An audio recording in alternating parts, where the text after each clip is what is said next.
અમરેલીની કે commerce college કેમ્પસમાં કોલેજના એક વિદ્યાર્થીનીની છેડતી બાદ હુમલો કર્યો। છેડતી બાદ વિદ્યાર્થીનીને માર મારનાર વિદ્યાર્થીનું નામ મહાવીર વાળા છે, જે કોલેજના બીજા વર્ષમાં અભ્યાસ કરે છે। માલીલા ગામનો રહેવાસી છે। વિદ્યાર્થીની અને મહાવીર વાળા વચ્ચે સામે જોવાને લઈને માથાકૂટ થઈ હતી, જેનો રોષ રાખી મહાવીર વાળાએ પરીક્ષાનું પેપર પૂરું થતા પાર્કિંગ એરિયામાં જઈ વિદ્યાર્થીનીને વાળ પકડી ઢસડી ક્રૂરતાપૂર્વક માર માર્યો હતો અને હવે તું કેમ પરીક્ષા આપે છે તે હું જોઈ લઈશ તેવી ધમકી આપી હતી।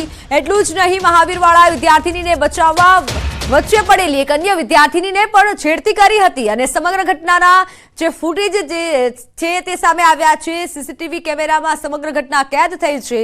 ચકચાર બચાવતી આ ઘટના સીસીટીવીમાં કેદ થઈ છે, જેમાં સમગ્ર ઘટના જોઈ શકાય છે કે આ વિદ્યાર્થીની પર કેવી રીતે હુમલો કરે છે। આ મામલે અમરેલી સિટી પોલીસમાં ફરિયાદ નોંધાઈ છે। પોલીસે ફરિયાદના આધારે મહાવીર વાળાને ઝડપી પાડી આગળની તપાસ હાથ ધરી છે।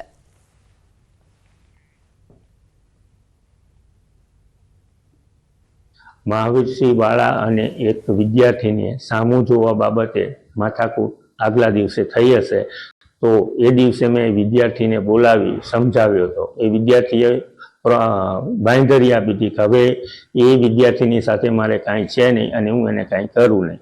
એ સમજાવીને મેં મોકલ્યો કે તરત જ બીજી જ મિનિટે ત્યાં બૂમાબૂમ થઈ, એટલે હું ત્યાં દોડીને ગયો। ત્યાં ગયો ત્યારે બધું પૂરું થઈ ગયું હતું અને એ બધી જ મેટર સીસીટીવી કેમેરાની અંદર સેવ થયેલી છે।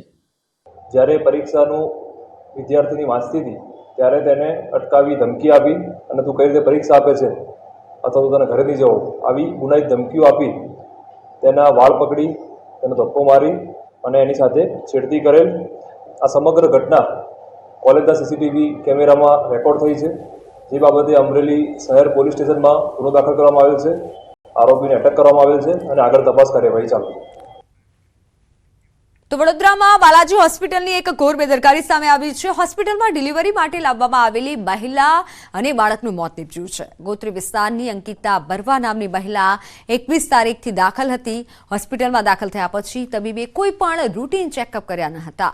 મુખ્ય તબીબ ગેરહાજર હોવાનો પરિવારજનોએ આક્ષેપ કર્યો છે। મહિલાને ગેસનો પ્રોબ્લેમ થયો અને સારવાર ન મળતા મહિલાનું મોત નીપજ્યું હોય તેવું હાલ સામે આવ્યું છે।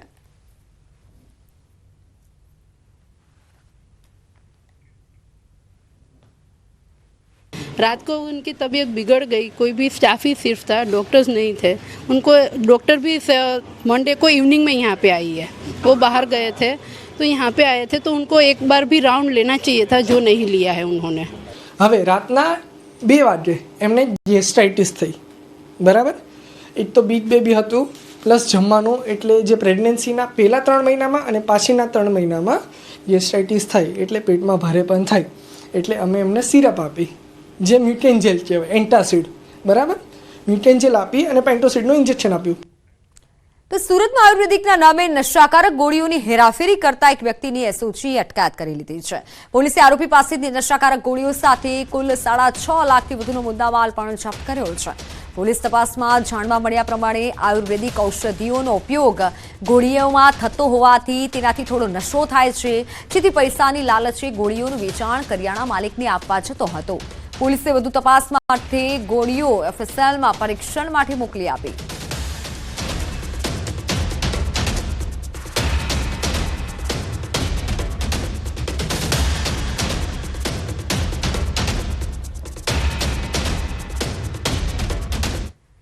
તો હાલ સમાચારોમાં સમય થયો છે વિરામનો। નજર કરીએ ટોપ 3 હેડલાઇન્સ પર।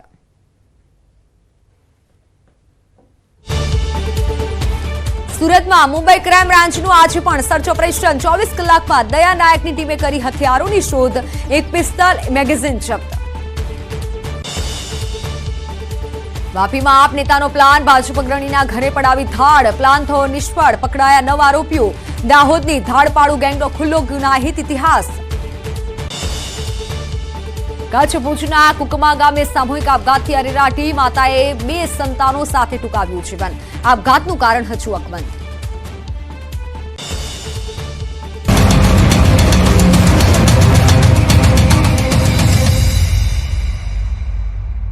4 set, 25 years of igniting success.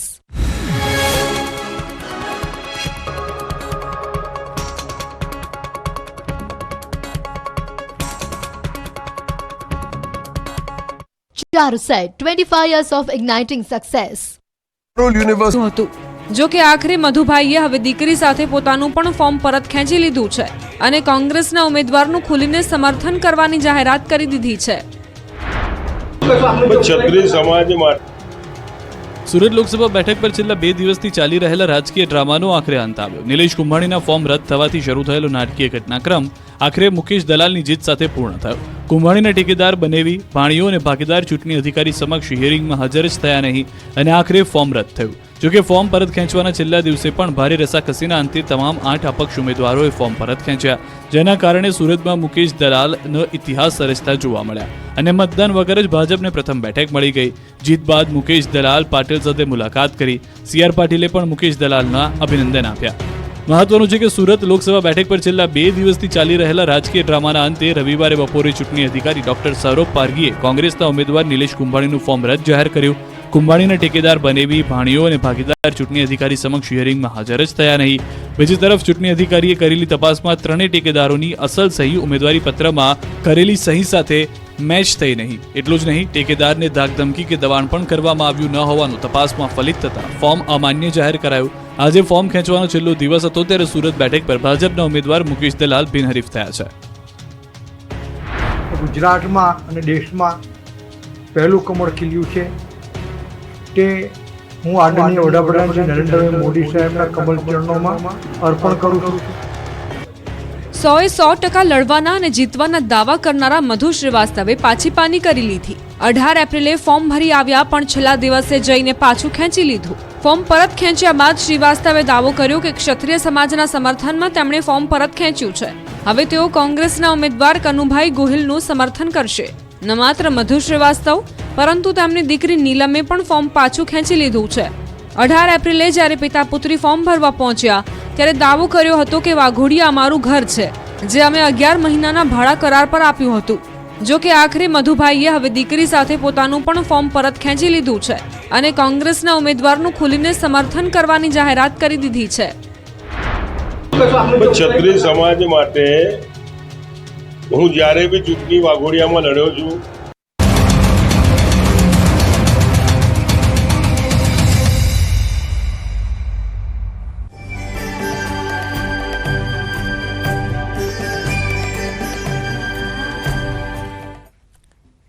Welcome back. તો અરવલ્લીમાં મોડાસાના સુપ્રસિદ્ધ સ્વયંભૂ ભીડપંચન હનુમાનજી મંદિરમાં હનુમાન જયંતીની ધામધૂમથી ઉજવણી કરાઈ.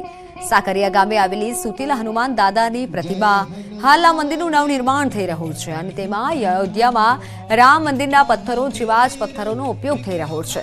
ત્યારે મંદિરમાં હનુમાન જયંતી નિમિત્તે દાદાની અન્નકૂટ ધરાવાયો તેમજ મારુતિ યજ્ઞનું આયોજન કરાયું, જેમાં 200થી વધુ દંપતીએ યજ્ઞ પૂજાનો લાભ લીધો. 25,000થી વધારે ભક્તો માટે ભોજનની વ્યવસ્થા પણ કરાઈ. હનુમાન જયંતીને લઈને મંદિરમાં વિશેષ કાર્યક્રમનું આયોજન કરાયું છે. હનુમાનજીના પ્રાગટ્ય દિવસે અહીંયા એક અનોખો માહોલ છે. સાકરિયા ગામના યુવાનો અને ગ્રામજનો દ્વારા અહીંયા ખૂબ સરસ મજાનું આયોજન કરવામાં આવ્યું છે. અહીંયા આજે મારુતિ યજ્ઞનું મોટા પાયે આયોજન થયું છે. 25 થી 30,000 વ્યક્તિઓ માટે પ્રસાદનું આયોજન કરવામાં આવ્યું છે. આ ગુજરાતનું એક સ્વયંભૂ સુતા હનુમાનજીનું એક મંદિર છે. આજે ગુજરાત નહીં પણ ભારતમાં આખું એની ખ્યાતિ પ્રસરી છે. આ એક શ્રદ્ધાનું કેન્દ્ર બન્યું છે.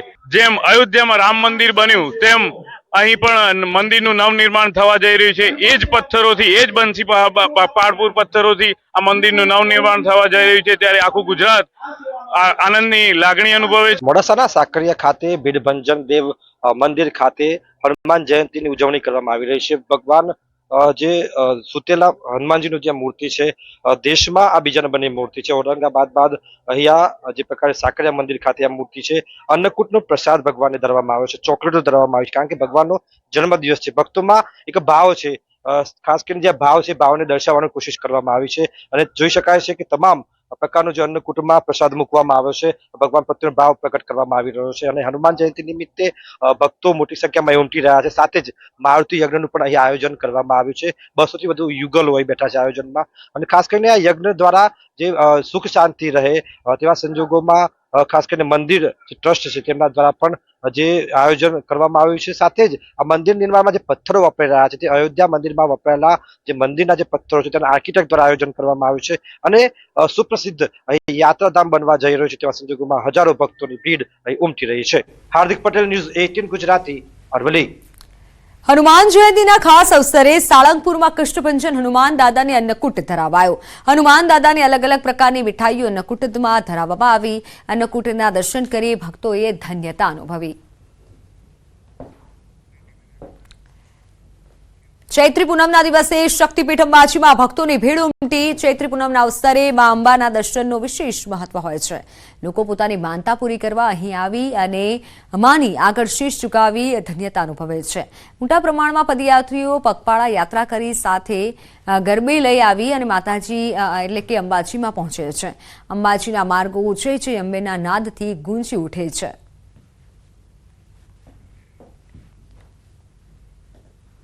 અમારો આ ચૈત્રી પૂનમનો સંઘ બહુ વર્ષો જૂનો છે. સ્ટેટ વખતથી અમારો સંઘ આવે છે અને અમારી માનતાઓ ચૈત્રી પૂનમે ધજા ચડાવીને પૂરી કરવામાં આવે છે અને સંઘમાં આવતા બીજા શ્રદ્ધાળુઓને પણ એમની માનતાઓ હોય તો એ પણ ધજાઓ લઈને માતાજીને ચડાવવા આવે છે. અમારી બેન છે એની દીકરીની બાધા છે અને ઓસ્ટ્રેલિયા પહોંચી ગઈ એટલે એમ કે એની અમારી બાધા પૂરી જચાઈ ગઈ છે. અમે દર ચૈત્રી પૂનમે અહીંયા લોકો બાધા પૂરી કરે છે, મન્નત પૂરી થાય છે બધાની. આજે ચૈત્રી પૂનમ છે. ચૈત્રી પૂનમને લઈને અંબાજીનું મંદિર જે છે એ યાત્રિકોથી ઉભરા રહ્યું છે. ત્યારે આપણે સાથે માઈ ભક્ત જે છે એ રાજકોટથી આવે છે અને એમને પૂછવા માંગીશું આપ આજે ચૈત્રી પૂનમના દિવસે અંબાજી ખાતે પધાર્યા છો ત્યારે કેવી આસ્થા લઈને આવ્યા છો અને શું કહેવા માંગશો? જય અંબે. ચૈત્રી પૂનમનું એક વિશેષ મહત્વ છે અંબાજી ધામમાં. ખાસ કરીને જે લોકો જે ભક્તોએ પોતાની માનતાઓ બાધાઓ આંકડીઓ રાખી હોય તે આ બાધાની પૂનમ ગણવામાં આવે છે. જેમ ભાદરવી પૂનમનું પણ અનેરું મહત્વ છે, જેમ પોષી પૂનમ માતાજીનો પ્રાગટ્ય દિન છે, એવી જ રીતે ચૈત્રી પૂનમનું પણ બહુ વિશેષ મહત્વ હોય છે. અને આજે ભક્તો બધા દૂર દૂરથી પોતાની માનતાઓ બાધાઓ આંકડીઓ જે માયાની કૃપાથી પૂર્ણ થઈ હોય એ આજે ઉતારવા માટે અને નવી બાધાઓ લેવા માટે નવા સંકલ્પો લેવા માટે અહીંયા મંદિરમાં આવતા હોય છે. અમે પણ નિત્ય દરેક પૂનમ ભરતા હોઈએ છીએ. દરેક પૂનમે માતાજીને શીશ નમાવતા આવતા હોઈએ છીએ. એમ આજે તમામ ભક્તો આજે જે ખૂબ મોટો પ્રવાહ આવી રહ્યો છે અને ખૂબ જ ગરમીની સિઝન છે, પરંતુ તંત્ર દ્વારા અને અંબાજી ટ્રસ્ટ દ્વારા સરકારશ્રી દ્વારા ખૂબ સારું આયોજન છે. ઠેર ઠેર પાણીના પરબો મૂકવામાં આવ્યા છે, પંખા છે, એર કન્ડિશન મશીન્સ છે. તો તેનાથી આવનારા ભક્તોને ખૂબ જ સારી એવી રાહતની લાગણી થાય છે અને માના દર્શન ખૂબ આરામથી સારી રીતે થઈ શકે છે. તો જૈન ધર્મના અંતિમ તીર્થકર મહાવીર સ્વામીના નિર્વાણના 2550 વર્ષની ઉજવણીના ભાગરૂપે અમદાવાદમાં ભવ્ય કાર્યક્રમનું આયોજન કરાયું અને જેમાં 35 મુમુક્ષુઓએ સંસારનો ત્યાગ કરી આધ્યાત્મકનો માર્ગ અપનાવ્યો. જૈન શાસનના પાટનગર સમાન અમદાવાદ શહેરના ઇતિહાસમાં ક્યારેય ન બની હોય તેવી ઐતિહાસિક ઘટના બની. મહોત્સવનો પ્રારંભ 18 એપ્રિલે થયો હતો. 5 દિવસીય મહોત્સવમાં દુનિયાભરના ખૂણે ખૂણેથી આશરે 1 લાખ જૈન શ્રદ્ધાળુઓ ઉપસ્થિત રહ્યા હતા. આ દીક્ષાના કાર્યક્રમની અંદર જે અધ્યાત્મ નગરીનું નિર્માણ કરવામાં આવ્યું, જે અધ્યાત્મ પરિવાર દ્વારા જે સુંદર જે આયોજન કરવામાં આવ્યું છે, ભવ્ય જિનાલય છે પરમાત્માનું, અદ્ભુત નારકી છે જ્યાં જોઈને લોકોને વૈરાગ્ય થાય, શૌર્યગાથા બનાવી છે. એક જે અદ્ભુત નગરીનું જે નિર્માણ થયું છે અને આના દ્વારા ભારતભરના સંઘો જે વધાર્યા છે. સમગ્ર ભારત વર્ષના તમામ વિઝિટર્સ આવ્યા છે. લગભગ રોજની 1 થી 1.5 લાખ લોકોની અહીંયા વિઝિટ થઈ છે. જૈન સમાજમાં ઇતિહાસ રચાવા જઈ રહ્યો છે. અમદાવાદમાં ખાસ કરીને 35 જેટલા જે લોકો છે તે હવે મુમુક્ષુ બન્યા છે. આપ જોઈ રહ્યા છો કે જૈન સમાજના તમામ લોકો કે જેમણે સંસાર ત્યાગ કર્યો છે અને ઇતિહાસ રચ્યો છે. સૌથી મોટો જૈન મહોત્સવ થઈ રહ્યો છે અને તેને લઈને આપ જોઈ રહ્યા છો 35 જેટલા વિદ્યાર્થીઓ છે તેઓ અત્યારે જોવા મળી રહ્યા છે. મારી સાથે ખાસ કરીને આયોજક છે અને સમિતિના લોકો છે તેમની સાથે વાત કરીશું. શું કહેશો આ 35 લોકો કે જેમણે હવે સંસારનો ત્યાગ કર્યો છે, કયા લોકો છે, ક્યાંથી આવ્યા છે અને ખાસ કરીને તેમના આ નિર્ણય પાછળનો તાત્પર્ય શું છે? જ્યાં સુધી મને સમજ છે ત્યાં સુધી હું એવું કહીશ કે આ લોકો પાસે હરેક વસ્તુ એ હરેક ચીજ એ લોકો પાસે છે જે આપણે લેવા માટે મથી રહ્યા છીએ. એક પણ વસ્તુ એવી નથી. એવા ધનાઢ્ય છે જે 200-300 કરોડના આસામી છે. એક છે તો એ સમજી લો કે સંગીત વિશારદ છે. એક છે તો સ્ટડીઝમાં આખા સેન્ટરમાં આગળ આવેલો છોકરો છે. આટલા બધા હોશિયાર લોકો, આટલી બધી વસ્તુ જેમની પાસે છે ભૌતિક જગતની, એ છોડીને એ લોકો આ લઈ રહ્યા છે. તો હું એવું બિલીવ કરું છું કે ચોક્કસ અહીંયાથી છોડવા કરતાં કંઈક વધારે એમને મળતું હશે, એમાં વધારે આનંદ હોવો જોઈએ. અહીંયા અમે દીક્ષાનો મહોત્સવ જોવા આવ્યા છે. અમને ખ્યાલ આવ્યું કે અહીંયા 35 મુમુક્ષોની દીક્ષા થઈ રહી છે અને અમને પણ એટલો ઉત્સાહ હતો કે અમે પણ ક્યારે આ દીક્ષામાં જોડાઈએ અને દીક્ષા જ્યારે અમે નિહાળી તો અમને એવું લાગી રહ્યું છે કે આ દીક્ષા તો જે છોડી રહ્યા છે તો અમારે પણ અમારા આત્માનું કરીને અમારે છોડવું જ જોઈએ અમારે. અને યોગ તિલક સુરી મહારાજાની આ નિશ્રામાં જે ઇતિહાસ બન્યો છે 74, 36, 45, 18, 35 કેટલી દીક્ષાઓ થઈ છે. રોજ 8 દિવસે એક દીક્ષા થાય છે અને દરેક સંપત્તિવાન લોકો, ધન્યવાન લોકો આ સંસાર છોડી અને પોતે પોતાના આત્મ કલ્યાણ માટે ગુરુ યોગના શરણે જઈ રહ્યા છે. કેમેરા પર્સન પંકજ મકવાણા સાથે દીપિકા કુમાર, ન્યૂઝ 18 ગુજરાતી, અમદાવાદ.